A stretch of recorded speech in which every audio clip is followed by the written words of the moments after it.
Hi, everybody. It's Allie. And welcome to our Y&R Chat for Sunday, May 21st, 2023. Well, it's a fine time to let Sharon babysit little Aria. The moment that she starts babysitting is the same moment that she gets a stalker. Great. Oh, no. Somebody sent Sharon an anonymous bottle of champagne with blood on it. That's not ominous or anything. Oh, no. Who could it be? Well, I've been hearing for weeks now that it's the return of Cameron Kirsten. And I think that is undoubtedly the case. And to that, I say yuck. Yuck. Double yuck. Ugh. Ugh. Okay. I know that Y&R loves to have real life couples on the show. And the guy that plays Cameron Kirsten is married to Susan Walters in real life, the woman who plays Diane. But I'm sorry, Cameron Kirsten is beyond redemption for me. He is pure evil and not in a fun way. I know I've been asking for a villain, but unless there's some major revamping going on here, he is a villain and not in a fun way. The guy did not have a redeemable bone in his body. I mean, he raped Sharon. You don't get to come back from that with me. He raped Sharon and then tried to frame her for murder. Blah. So if it is Cameron Kirsten, and I think it is, just kind of lurking around the corner, then that's bad. I think Mariah and Tessa might not know it, but they might have a reason to be nervous. Please tell me Cameron is not going to kidnap the baby, because I think he would. If he would frame Sharon for murder and rape her, then there's nothing that he wouldn't do. The guy is pure evil, but I'm sure that he's going to come back saying he's changed, saying he's just not that person anymore. I mean, everybody gets a chance to say that line at least once, I guess, but that doesn't mean that we have to believe it.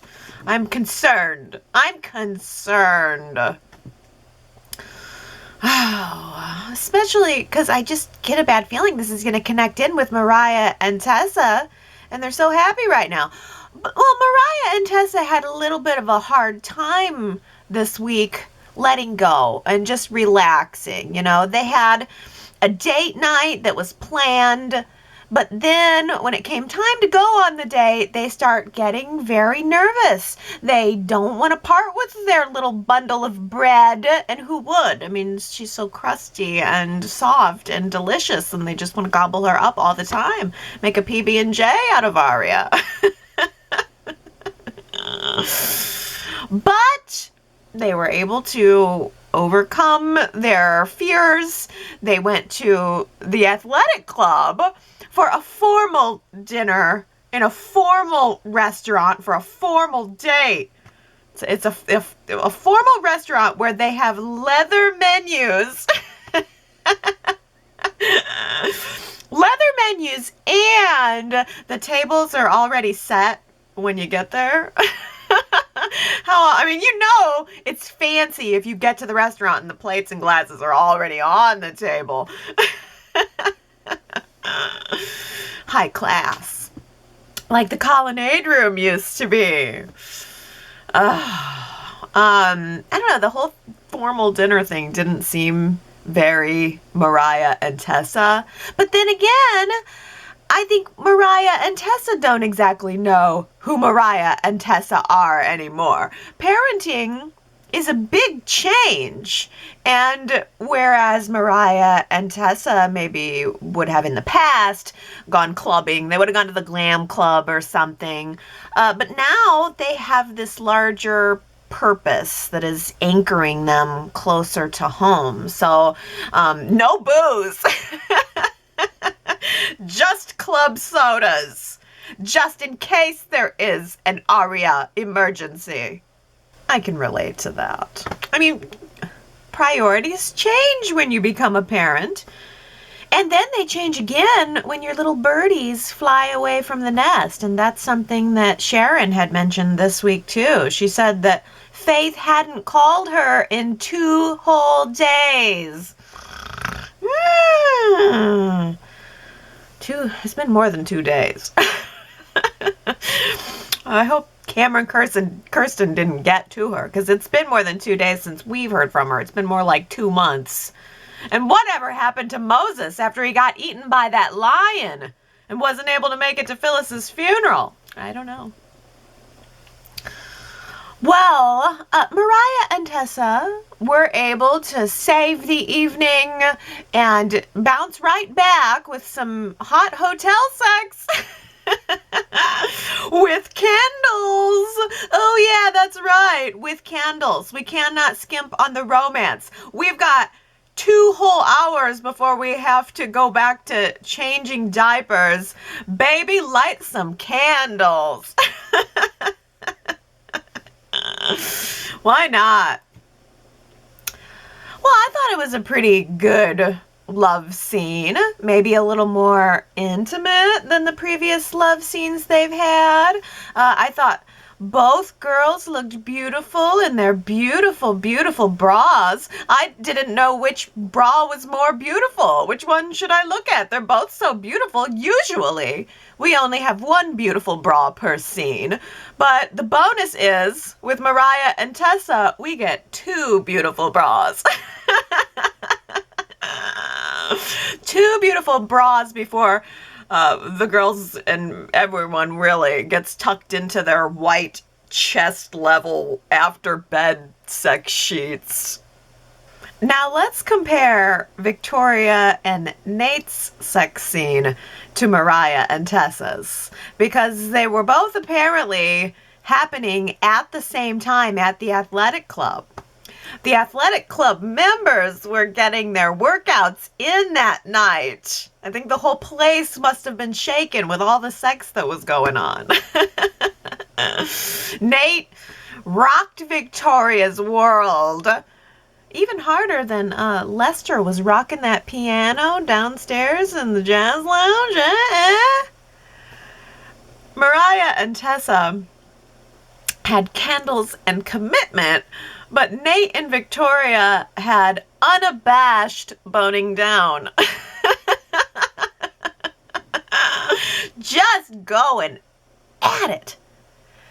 I gotta give big props to Amelia Heinley, because she's 50 years old this year and her body was banging. Did you see her abs? And her legs always look so muscular and good. She looks better than I have ever looked or will ever hope to look. So I was just really impressed with how dang good she looked.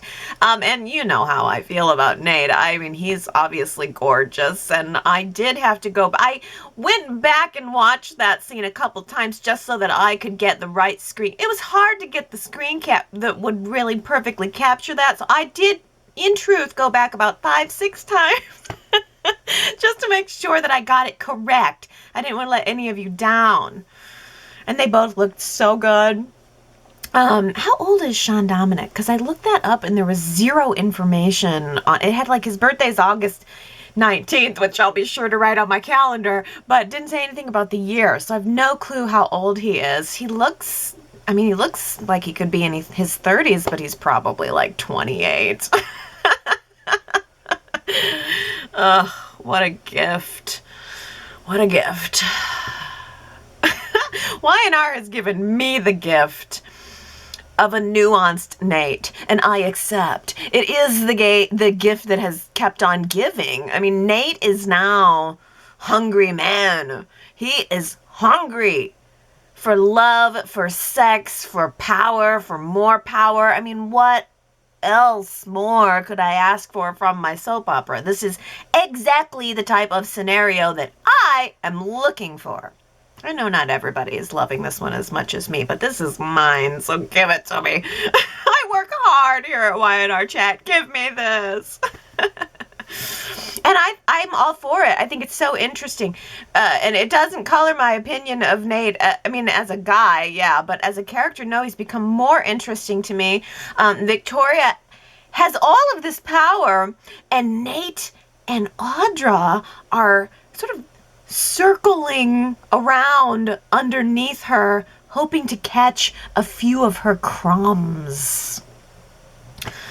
Audra was beautifully blunt with Nate this week, just pointing out the fact that she knows he is after more than crumbs. He don't want just crumbs. He wants half the pie. He would love to be Victoria's co-CEO. And why wouldn't he think that that's a possibility when that's what she hands whoever she's with? I mean, that's what she did with Ashland. Oh, we're together? Well, you can be my co-CEO. So why wouldn't she do that with Nate? Having him there running, the business side by side, both of them relishing in all of the power and all of the sex along the way. And Nate supposedly going to be helping Audra climb up the ladder and take his spot when all goes according to what appears to be his plan. No apologies.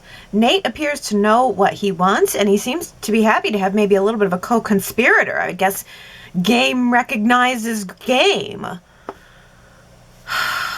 But is it gonna work? That's the thing. Everybody in Victoria's life is warning her about Nate, saying, you can't trust him, he's power hungry, and you would have thought that she might have learned her lesson with Ashland, but I mean, I don't know. She might wake up, but the bigger part of me says, no, I think she's all in. She told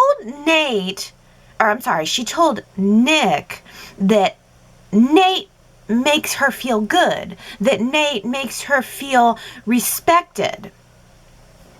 And you know what? If that's good enough for Jack and Diane, and if it's good enough for Ashley and Tucker, then it's good enough for me. If Nate makes Victoria feel good and she knows what she wants and she's going for it, then why not? I think it's great. Victoria and Nate have what they wanted, each other. And now they are free to have all of the desk sex that I can handle. There's no Elena to worry about, although I tell you, I think Elena is the one to watch here too. Next week, we saw in the previews that Elena's coming into Victoria's office and seeing them together, and she has the great line like, oh, well, here you two are together, and you have your clothes on. I like that. I like seeing this snarkier version of Elena, and I thought that line could have been better if Elena had actually caught them in the act. I wish maybe that would have happened, but maybe we needed to see Nate confess so that he wasn't totally irredeemable. But I don't care. I'm looking forward to seeing what else Elena is going to say and what else Elena is going to do. I like seeing Elena talk it all through with Nick. Elena and Nick had a very nice conversation, a very supportive conversation about it all.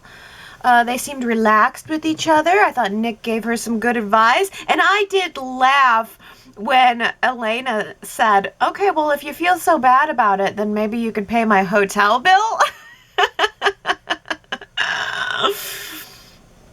Nice try, Elena. It was good. I mean, apparently there's no ice cream on the menu at Athletic Club. That was Nick's big suggestion, getting ice cream for, to just eat it all out. Nick has daughters and he's been around enough women where he just knows, okay, breakup equals ice cream. Let's get some. And then no ice cream on the menu at the Athletic Club? We need to get somebody on that. Who's the manager of this place? We need to get some ice cream in stock stat, because I think rather than having that conversation taking place at this, the formal athletic club, wouldn't it have been good if they actually did grab some ice cream and go sit in the park? I think those two have a really good rapport, and I wouldn't mind seeing them give it a whirl. At least Elena's not pregnant with Nick's brother's child, so that would be a step up in my opinion. Wow, Sally turned down Adam's job offer. Now that is a twist that I did not see coming. I was so sure of myself last week that those two were going to be picking out office upholstery by now. But no. Sally told Adam that it's time to let her go emotionally. Why do I feel like we've had this conversation before? Oh, wait, it's because we have had this conversation before, right after they had sex for the last time and got pregnant. It's just a circle. We're just looping. I'm getting dizzy.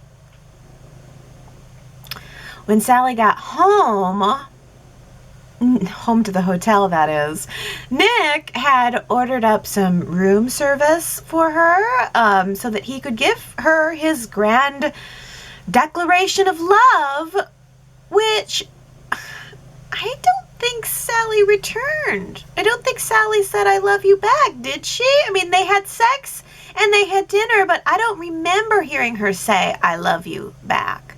Did I miss it? I may have, but I don't think so. I don't know, maybe Sally is more unsure than we thought. Maybe Sally will realize that she's maybe topped out with Nick. Maybe Nick's a whole lot of fun, and he is, and it's good, but maybe she doesn't feel that there's a commitment that she wants to make there, especially not when she's entering into a much bigger commitment of a lifetime with her child. I mean, that's a much bigger deal. I feel like we're hitting the end of this. I just don't think it's going to go on much longer, because when Nick tattled to Victor about Victoria dating Nate, Nick doesn't want anybody telling him who to date, but then he went to Victor and tattled on Victoria for who she's dating. Well, Victor's response was to predict that both of those relationships will be ending soon. So maybe that's the case. When it comes to Sally, I think Sally and Adam are going to have their work cut out for them, trying to figure out how to co-parent when one of the parents is still in love with the other one, and the other one, I think, is just in denial about being still in love, maybe kind of doing the thing we talked about last week that Ashley's doing, building up the wall around your heart and being afraid to let it down. I don't know, but in the meantime, I was kind of liking and preferring the Adam and Sharon vibe, bonding over baby Aria. I mean, I feel relatively sure that Chance will probably be the one who will end up rescuing Sharon from the big, bad, evil Cameron Kirsten. And don't get me wrong, I'm happy for a Sharon story, but I'd kind of rather see Chance and Summer get together, and maybe Adam and Sharon, and maybe Nick and Elena for a while. But the Adam and Sharon chemistry just still feels like it's there, even in those few brief scenes. Maybe Adam can step up and be Aria's step-grandpa at the same time where he's getting ready to become Sally's baby daddy. Oh yeah, 2 babies for Adam. Now that he doesn't steal them anymore. Jack, Kyle, and Michael all agreed to not tell anyone what Daniel had told them, and then they all immediately turned around and told someone. Nice. Nice secret keeping there. Michael blabbed to Lauren, Jack rushed right to Christine, and Kyle told his mommy. Darn. I was really kind of wishing that Phyllis would get seen to get caught, like not just having everybody find out that she's alive while she's now gone from our screen? Where is she? Because when Genoa City thought she was dead, she was all over our screen. And then when Genoa City's finally realizing that she's alive, she's disappeared from us. Christine did not believe Jack's story that Phyllis is alive and, oh yeah, that she killed Jeremy Stark. And Christine does not believe any of this on the basis that Phyllis would never do that to her children. Well, I mean, hello, Christine. Phyllis used Daniel for years to keep you and Danny apart. So why all of a sudden do you find it so hard to believe that Phyllis wouldn't use her children? I mean, Christine was instrumental in getting Phyllis's parental rights stripped away from her. So why does Christine think that Phyllis is just some committed parent all of a sudden? It's ridiculous that Christine, above all, would be choosing to not believe that Phyllis would be capable of this. Diane totally believed it. Of course Phyllis would go to any length to hurt her, even if it meant letting her kids think that she was dead, which Diane also did and realized. I loved Diane's reaction to that. She was just so mad, and she was screaming out the door into the night. Yeah, Phyllis! I mean, that was great. She was mad at Jack, too, for about 30 seconds for keeping the secret from her. But then she was just, I think, elated and really bolstered by the fact that she might be going free someday, that she might be able to kick off the ankle monitor and plan her wedding with Ashley right beside her. Besties forever! These scenes are fun. There is one little detail that Jack gave to Christine that nobody else besides Jeremy Stark's killer would know about, and it's the fact that Jeremy was stabbed to death with a pair of scissors. Grody. That's extra grody somehow. I mean, if it was a knife, one thing, but scissors is like two blades. Blah. But yeah, Jack told that to Christine as a way of proving that Phyllis was alive. And I thought that Jack was very lucky that Christine wrote it off as being a leak in the police department somehow. Because Jack coming to her and saying that he knows how Jeremy died could have made him look like he was Jeremy's killer. And Jack would have had a motive to do it. I mean, he hated Jeremy. He thought Jeremy framed Diane. Jack could have gone out and stabbed Jeremy to death. And I mean, why? What? That was very risky, him going to Christine, because she easily could have believed that. But Christine is just so single-mindedly focused on Diane as being the perpetrator. That's the case she's trying to build, whether it's working for her or not. And so Christine tells Chance everything that Jack said, tells Chance that there just must be a leak in the police department. But Chance is on the case. Chance has been ruminating enough in the jazz club, looking around at the floor, looking at the walls, floor, walls, coffee house, jazz club, thinking about the case. Long enough to figure it all out, and especially figuring it out because of the fact that Summer and Daniel are acting particularly cagey. And now Summer going to Chance and saying, so if my mom was alive, hypothetically of course, then how much trouble would she be in? So subtle, Summer. So subtle. But let me tell you, I really feel like the intensity between Chance and Summer was really riveting on Friday when he was grilling her about it all. I say it every week, but Allison Lanier is just knocking it out of the park day by day, scene by scene. And Summer was really looking like she was ready to crack under Chance's very firm but somehow compassionate questioning. But I don't think Summer is going to crack. If she hasn't cracked with her husband, I don't think she's going to crack with Chance. Summer has been under a lot of pressure. Summer has been lying for Phyllis. She's been lying to an innocent woman on trial for murder. And most importantly, she's been lying to her husband. After Kyle told Diane that Phyllis is alive, he got to tell who he thought was his poor, innocent, grieving wife. But, I mean, really, if Kyle had half a brain, he should have guessed that Summer already knew. I mean, Summer had a basically non-reaction to the news that Phyllis was alive. Diane had a bigger reaction than Summer. Heck, Lauren had a bigger reaction than Summer.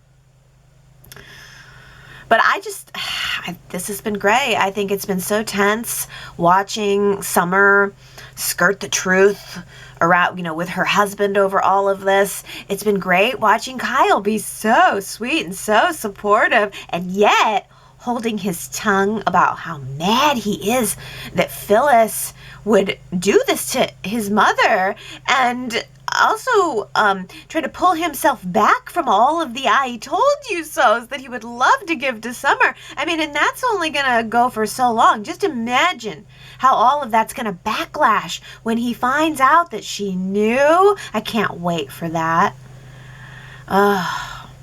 Summer knows she's lying. She knows she's doing a bad thing, and she's doing it anyway. And Daniel's stuck right in the middle of the whole mess. I thought that Summer was going to be relieved that Daniel took off some of the heat, but no, she was totally incensed that Daniel would go tell Jack about what she told him without telling her, which admittedly, though, put Summer into a flummoxed position when Kyle was the one that told her about it before Daniel did.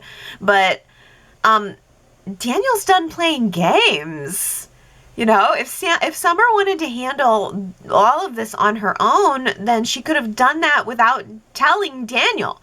Summer asked for help. Well, she got it. Daniel stepped in and stepped up. So now he's told the truth, and now the hunt is on to find Phyllis. Michael's PI tracked Jeremy's trail down to the no-tell motel in Genoa City on the outskirts of town, the one that Phyllis was hiding in.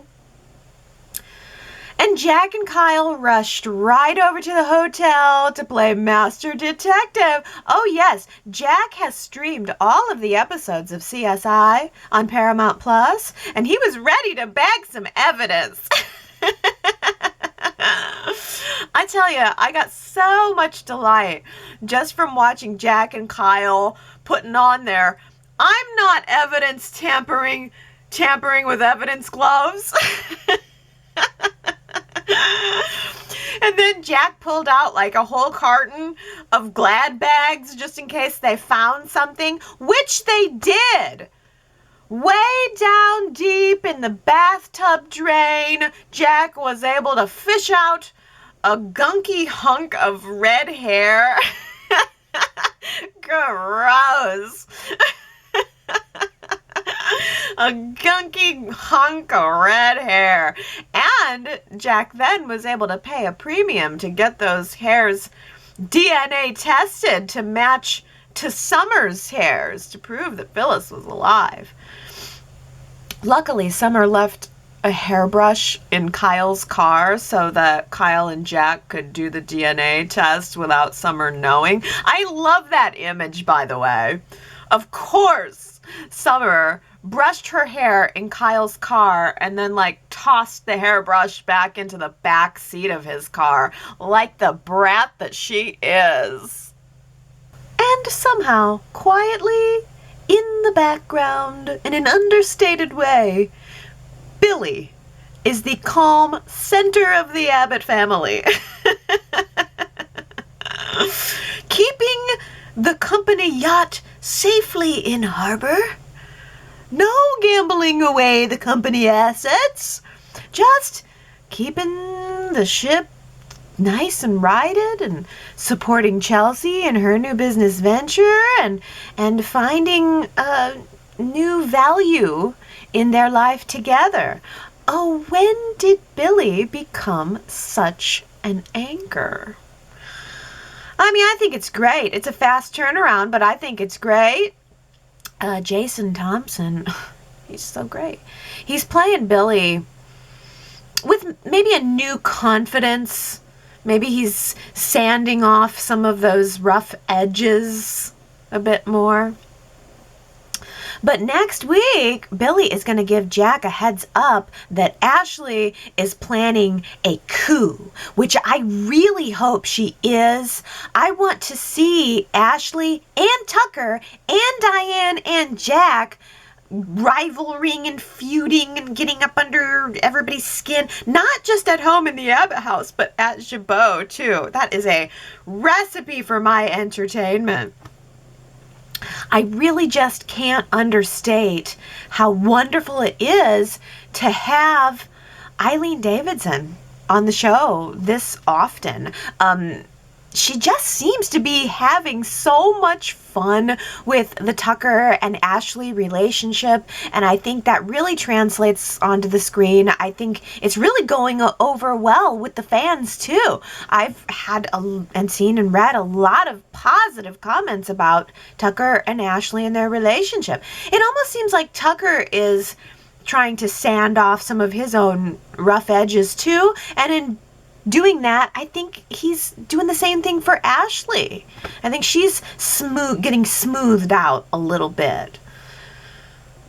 So what do you guys think about a wedding for these two? Tucker mentioned to Abby on Friday that he'd like to marry her mom, and Abby's head nearly exploded at hearing the news, almost as hard as her head almost exploded at the idea that Tucker would ask her to dance.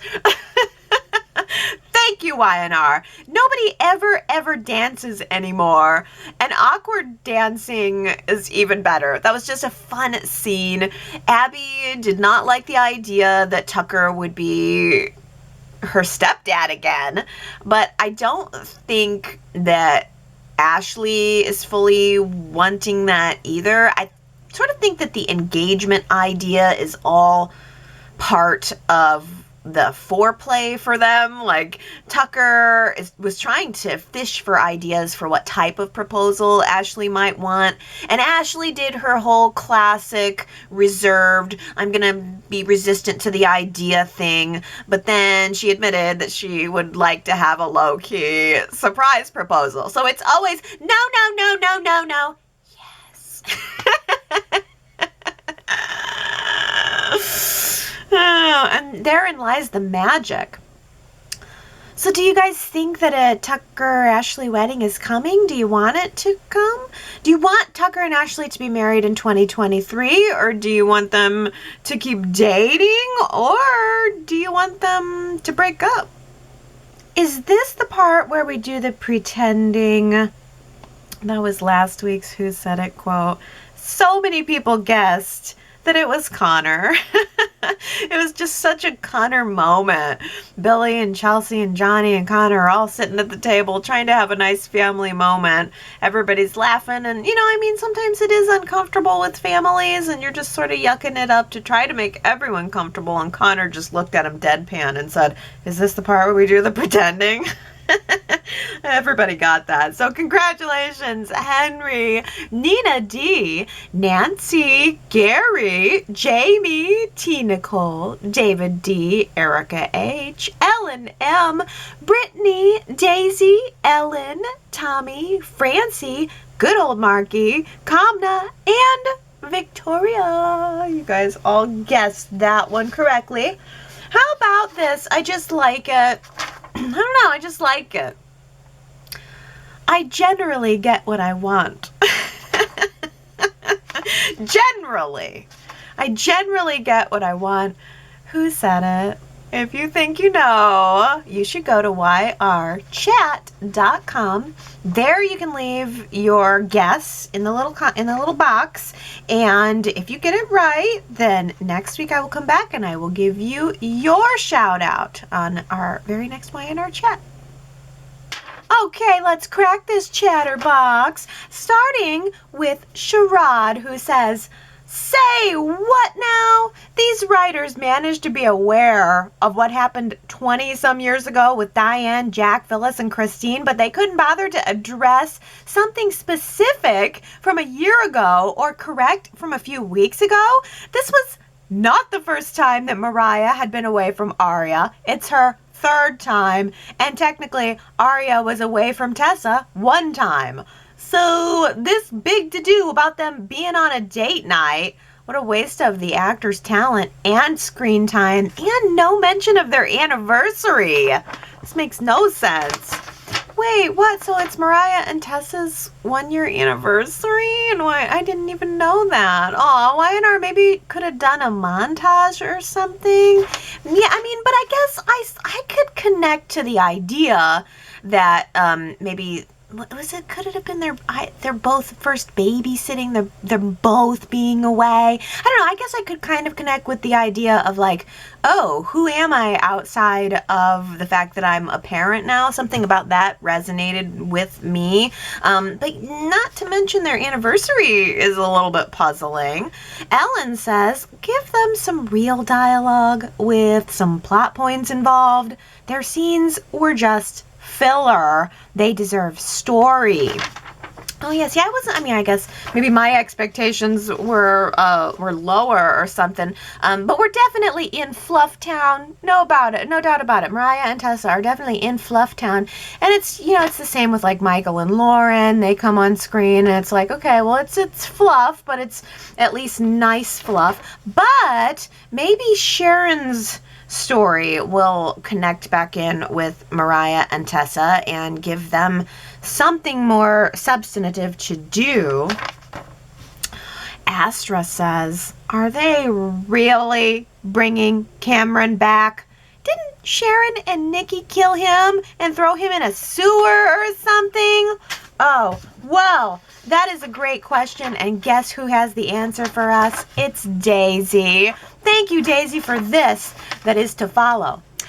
Long ago, Sharon and Cameron had a one-night stand, which turned into him beating her. I'm sorry, I gotta pause here because I'm getting a flashback. I'm remembering. I want to say she was on a business trip or something, and it was very like sexy at the bar. Let's go up to the bedroom, and like the sex turned into him beating and raping her. But Sharon got away. A year or so later, he turned up in Genoa City for business and started to blackmail Sharon. I'm sorry, I remember that too. I have to pause there because Sharon didn't want Nick to know that this had happened. I don't know if they were together at the time or not, but I do remember Sharon desperately not wanting Nick to know this secret. But in the end, I guess at this point, Sharon thought she had killed Cameron with a wine bottle. Ding, ding, ding, ding, ding. And hence the wine bottle that she has been delivered this week. There we go. Proof positive. Sharon thought she killed him with a wine bottle. She asked a friend, Larry Wharton, pause for the Wharton. I'm sorry, but I love Larry Wharton. And he came back not that long ago, and whatever you say, that guy was cool. What's his name? David Shark Freilich. That guy was cool. They should bring him back, because again, on another theme that we were talking about last week, he looked like nobody else in daytime. He brought, I don't know, street cred or something to the show. I loved Wharton. He was a one-time cellmate of Nick's. But anyway, Sharon kind of connected with him because he was like a cellmate. He was like a prisoner. He was like a criminal with a heart of gold. Wharton. So Sharon called him to help dispose of the body. He left it in a sewer. And Sharon then believed it was over, but it wasn't.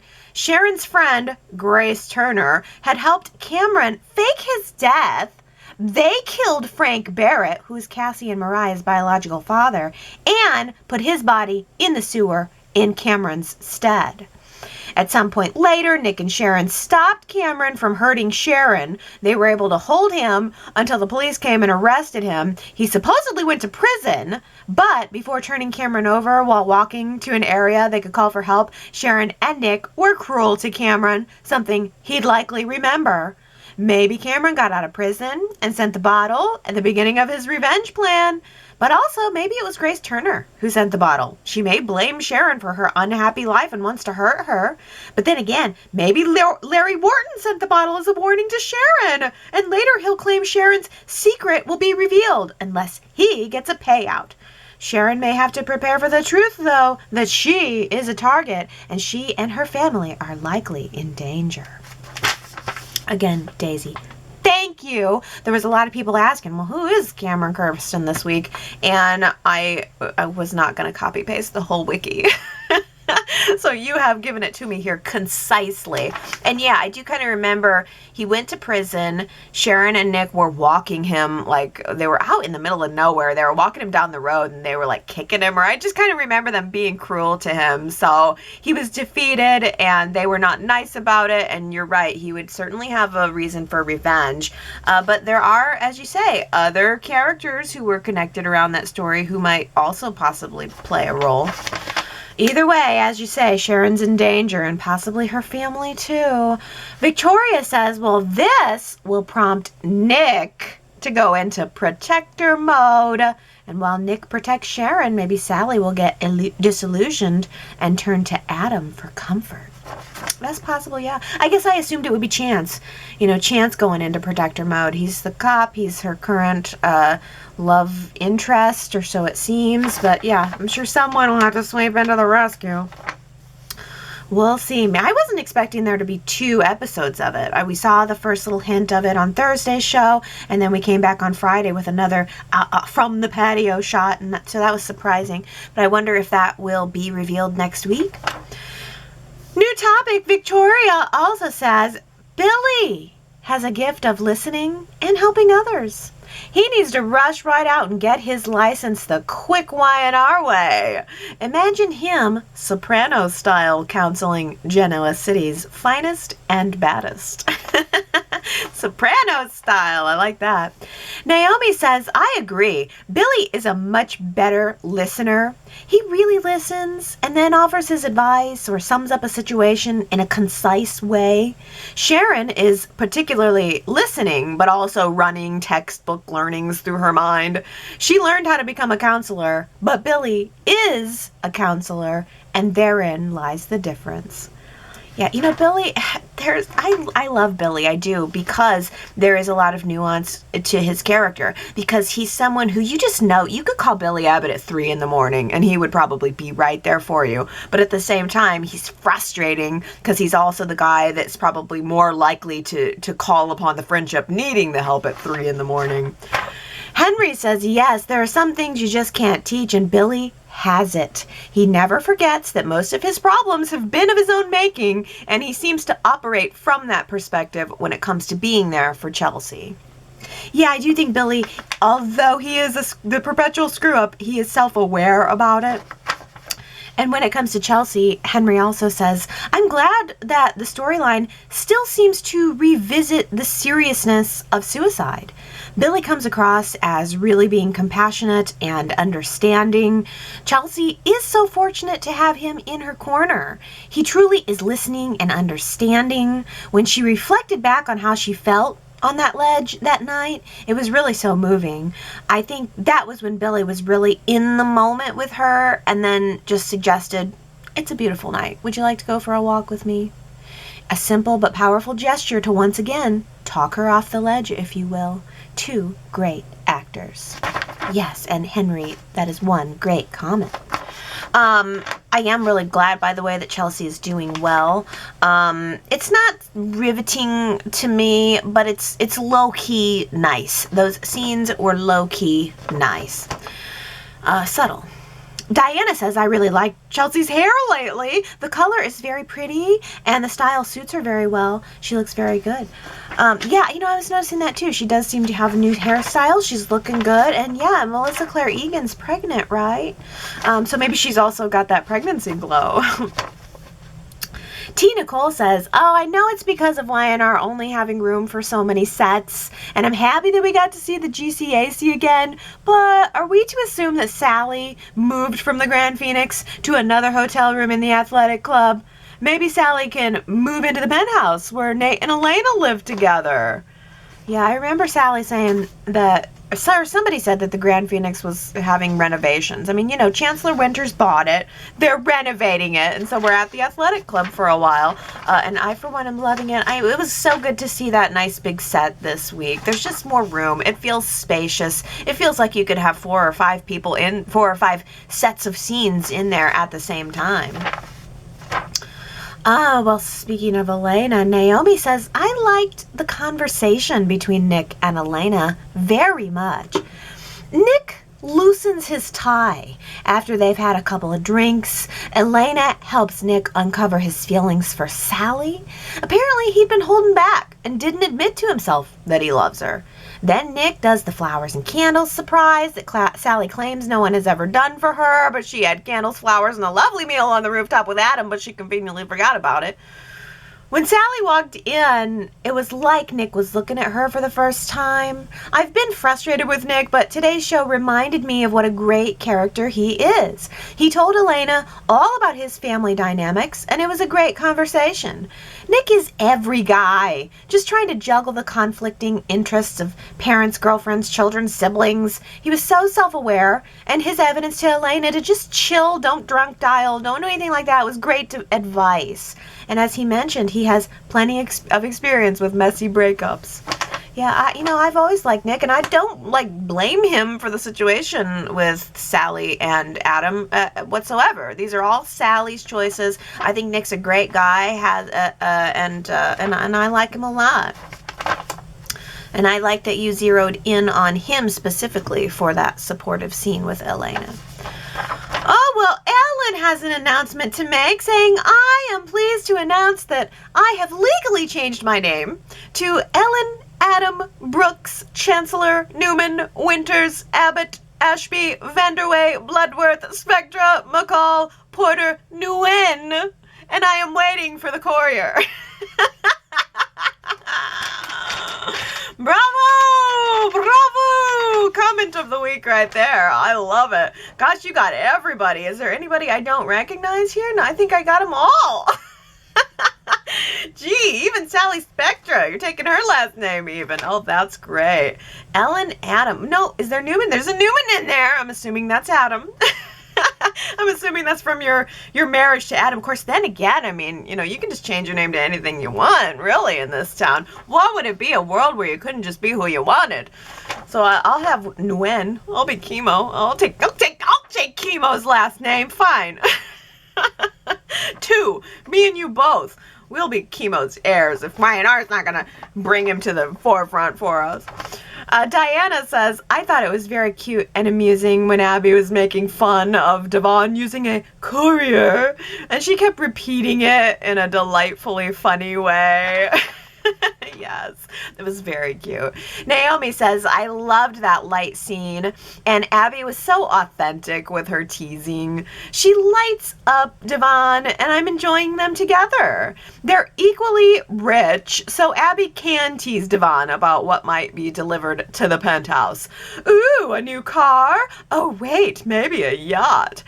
Chance, this version, is living a simple life, and jokes about new cars and yachts wouldn't work. But Devon occasionally flashes his money. Didn't he crash a brand new car? Yeah, and I think he mentioned that with Harmony the other week about his sports car that he likes.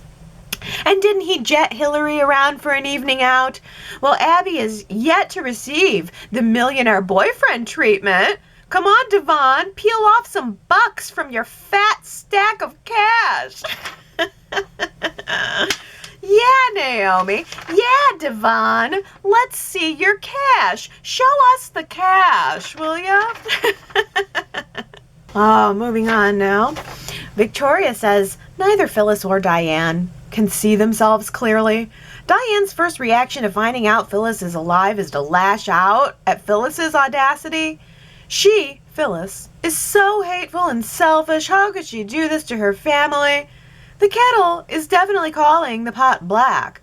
As much as I love your character now, Diane, you let your son and his father think you were dead and didn't have a change of heart for many years.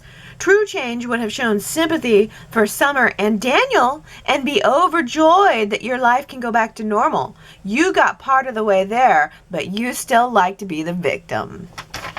Well, Ellen says Diane has every right to be furious. 2 wrongs don't make a right. And Diane paid dearly for her fake death, 20 years or so of separation from Kyle. Is Phyllis going to pay the same price? Diane admitted how wrong and selfish and sorry she was over and over again. Will Phyllis do that? It sounds like she's going to continue to pretend that everything is Diane and Jeremy's fault and expect a full pardon for her crimes. We'll see how Phyllis's return is handled. And, you know, I think it's going to be interesting to see. Is it going to be the great equalizer? How are Phyllis and Diane going to have a change in their chemistry when they've really both done the same thing? How is this all going to pan out? Gary says Jack Abbott theorizes Motel 6 is not the Grand Phoenix, that their housekeeping department is likely not as meticulous as that. I don't see any roaches under the bed, though. That's the snobism of the elite. Yeah, that's pretty funny. Yeah, he goes, oh, this isn't the Grand Phoenix. You know, it's not the nicey nice place. Surely there's going to be some hair gunk left down in the drain. Oh, the investigation. It's nuts. Ellen will lay it out here for us, saying, why should Chance believe those red hairs came from the motel room and not from Phyllis's belongings? Surely Phyllis left behind many possessions when she died. Obviously, Chance will think that Kyle and Jack could have planted the hairs. The police need to be the ones collecting evidence, right? This story is so messy start to finish. And no cricket. The prosecution case is not strong at all. It's ridiculous. I hope we see Michael mimic Phyllis's sarcastic slap at the gala to demonstrate how supposedly scared she was of Diane. And make sure you wave around the giant poison receipt that Diane printed for her murder tax deduction. The jury will definitely be convinced by that. Durr. And did anyone test the charred remains for the DNA match to Phyllis? We all watch true crime shows. We need the DNA match, Cricket. The bodies weren't incinerated, and if they were, that's very suspicious. I'm sure there's at least a scrap of bone. No? Let's wake up here. How much longer before we see Phyllis? Yeah, right? I mean, it's ridiculous that Christine is so staunch on the idea that Diane did it when the evidence keeps mounting up, and the whole thing is just so ridiculous. We cannot look for, this is not CSI, and we cannot look for reality here. The question that I asked you guys last week, though, is did Phyllis really kill Jeremy Stark? Because she did have that moment of saying, I blacked out and he was gone. And it would seem like a very convenient way to get Phyllis out of the Jeremy Stark murder charges, or, I don't know, self-defense, homicide, whatever it would be labeled as, if she wasn't the one who actually killed him. But no, 58% of you say Phyllis killed the man. She totally killed the man. There's no twist here. 42% of you voted no, that you think that Phyllis did not kill Jeremy Stark. Kamna voted no, because I think it would be an amazing twist. Hat tip to the person who came up with it. No, I'm not sure that our writers are that creative, but they've done U-turns on plots before. Is it just me, or did Phyllis say something about not being able to see his face because there was so much blood? Wouldn't that be nuts if Jeremy was still alive? Good point. Could there be a twist here? Is it possible that Phyllis isn't the one that killed Jeremy? And or is it possible that nobody killed Jeremy and he's still alive? Henry voted no. I think there's a twist coming for several reasons. Jack reminded Chance in an earlier episode that things are not always as they seem. In a future episode, when Phyllis shared with Summer what actually happened, she stated that everything went black. I view those two statements as clues to a twist coming. Moreover, I haven't read anywhere that Michelle Stafford, aka Phyllis, is leaving the show, so this so-called murder is just too obvious for there to not be a twist. What jury in its right mind would allow Phyllis to walk away from this? What truly bugs me, however, is if not Phyllis, who? Yeah. And Sherrod says, I can't remember which chatter Allie said came up with the scenario, but that whoever said it was the EMT driver. I agree with this because that will give Y&R an out without any major cast members taking the fall. Oh, yeah, Sherrod. See, that's like rule number one of a soap opera death. The main cast couldn't have done it. And so I want to say it was Daisy last week that said that it was the EMT driver that probably was the one who killed Stark. I think that's totally possible. Well, Diana says, I'm so happy that Christine is finally getting a lot more airtime with the Diane Phyllis murder case. It's a pleasure to see her so often on the show now, instead of the brief appearances that we would only get once in a while. I'm also enjoying seeing Chance again, as we didn't see him for a while. I enjoy both of these characters, and I think I could get into a romance between these two. If Christine isn't going to get together with Nick, then I feel Chance would do just fine. They're definitely spending a lot of time together lately on the case. This connection could lead them to being more than just working professionally together. I know Chance and Sharon were seeming to start to head in that direction, but that has seemed to have been put on hold at the moment.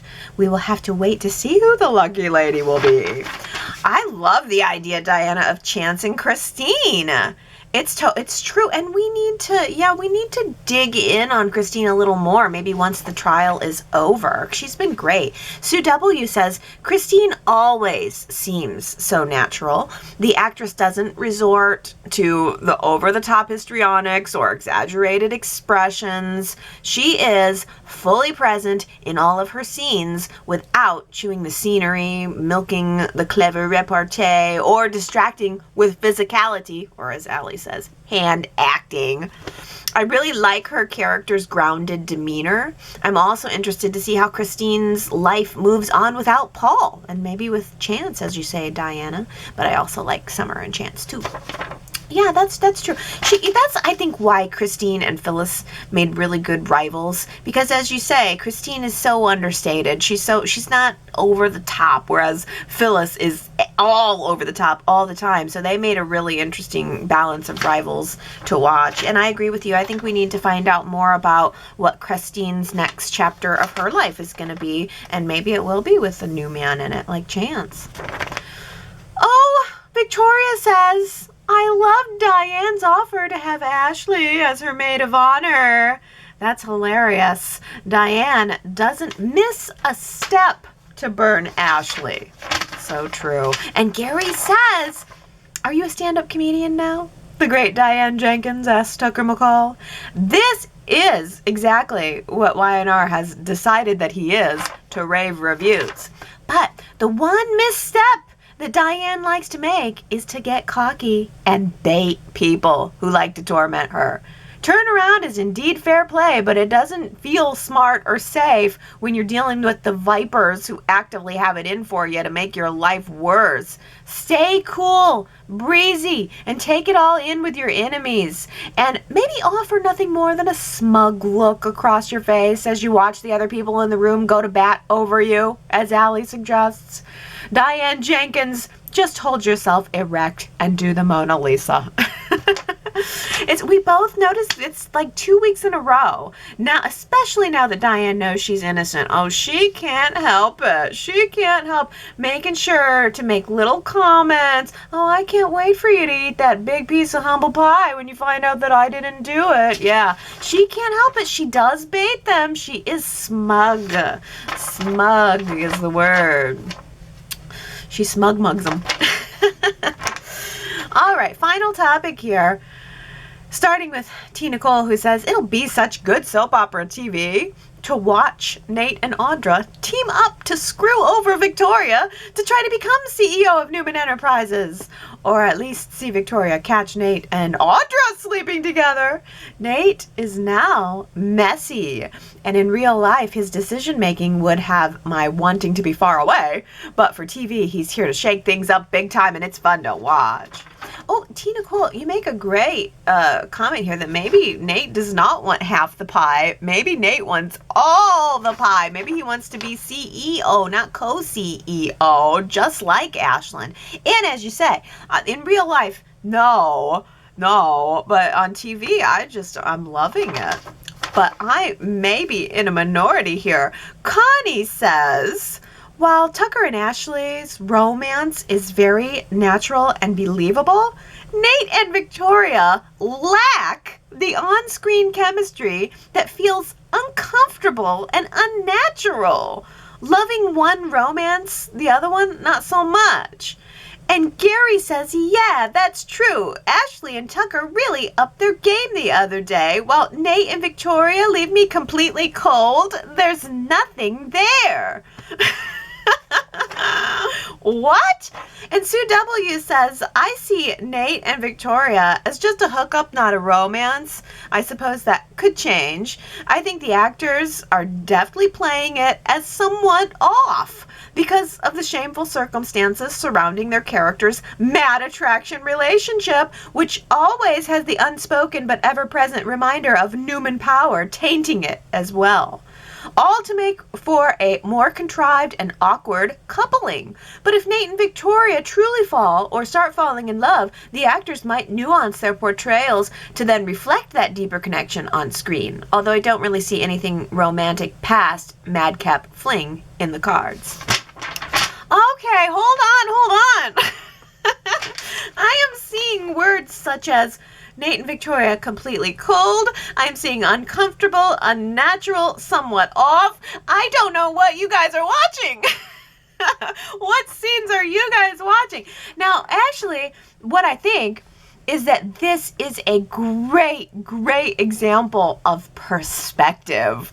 That, I mean, come on, we're all watching the same scene, and yet one person can take away from it that it's not natural, don't like it at all, and then there's me over here like practically drooling. I just think this is such a great example of, you know, what I've always said is like we all watch Y&R through our own windows. We're watching the same thing, but we're all kind of looking at through our own little windows, and we all have little filters on our own windows.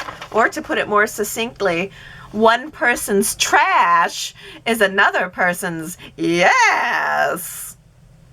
And with that little bit of loveliness, I would like to wish a happy 15-year anniversary to Y&R Chat. What?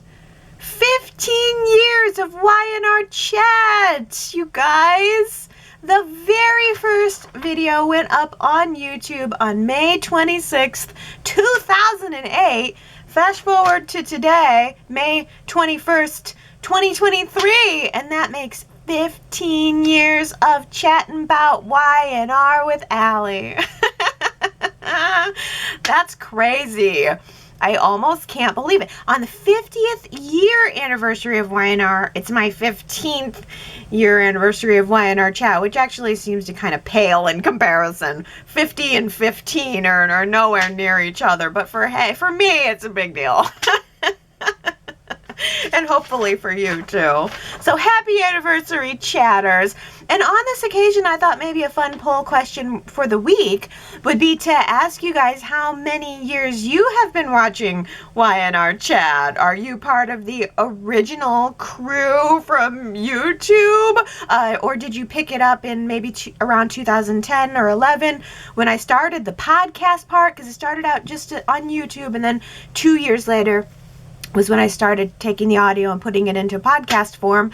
Or maybe you're just you're new to the Y&R Chat. I think it'll be fun to get that little demographic there to see how long you guys have been with me. So go to yrchat.com to vote in this week's poll and let me know how long that you have been a part of Y&R Chat. And make no mistake, you are a part of Y&R Chat. Even if you don't leave any comments and, you know, you're not part of the regular commenters, you're a part. If you're listening to this or watching this right now, you're a part of this. And special thank you to all of the contributors who come week after week and leave me these great comments and, like, you know, the recaps of stuff. I mean, you guys contribute significantly to Y&R Chat. I mean, the first half of it's just just me saying what I say, but I mean, I think what's really cool about it is being able to collect and present your very thoughtful, well-written, smart comments about the show. There is a lot of value in that to me, but also to everybody. It's like we all have a little piece, we all give in our little pieces, and then it goes back out to the collective, and I think that's what makes us special. Once again, happy anniversary. I love you guys so much. I hope you have a wonderful week, and I'll see you next Sunday. Bye.